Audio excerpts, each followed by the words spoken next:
السلام عليكم ورحمة الله وبركاته. مباراة الأهلي وغزل المحلة،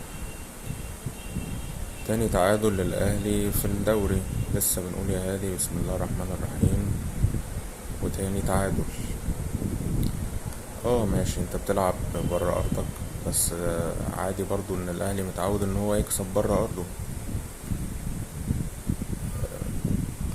قلت من أول ماتش مودرن ان الفرق اللي هيلعبها الأهلي كلها هتترص يعني قدام ال18 بتاعها، وتقول للأهلي اتفضل الكرة اهي، ولو جدع هات جون. فالشكل ده هو ده اللي هيبقى مستمر مع يعني قصاد اي فرقة الاهلي بيلعبها لحد ما الدوري ينتهي. مفيش حد يلعب معاك مفتوح، مفيش حد يلعب جيم مفتوح وعايز يهاجمك وانت بقى يفتح لك مساحات، والكلام ده مش موجود. فريبيرو انت كمدير فني المفروض ان انت توجد حلول ازاي؟ ان انت مثلا في اول ربع ساعة من الشوط الاول تبقى نازل عايز تجيب جون بأي شكل. دي رقم واحد.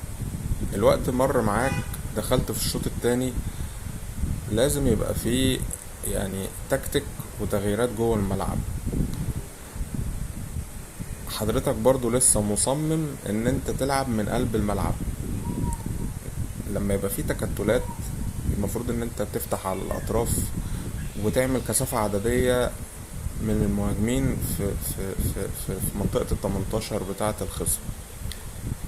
يعني العب باتنين راس حربة، 3 راس حربة، اعمل عرضيات، لعيبة وسط الملعب قول لهم يشوطوا من بره ال18، اعمل جمل تكتيكية بين اللعيبة، وانتوهات وانسريهات، بحيث ان اللعيبة تقدر تفك التكتلات دي. لكن انا برضو بشوف ان اللعب عادي جدا ومفهوش اي ابتكار. اللعيبة برضو بتفضل تدور الكورة وانت برضو مصمم ان انت تخترق من العمق. مفيش الكلام ده. مفيش فرقة هتسيب لك مساحات ان انت تلعب بالطريقة دي خالص. فانت لو انت ما عندكش حلول فخلاص، يعني انت كده ايامك معدودة جدا في النادي الاهلي جدا، واي حد ممكن يمسك. وانا من وجهة نظري يعني انت بقالك دلوقتي شهرين ماسك الفرقة، لا انت فنيا ضعيف وما عندكش حلول. الحاجة الوحيدة اللي انت عملتها ان انت عايز تبدأ الكرة من عند حارس المرمى، تبني الهجمة او تبدأ الهجمة من عند حارس المرمى، وان حارس المرمى يلعب برجليه وما يلعبش طويل بس.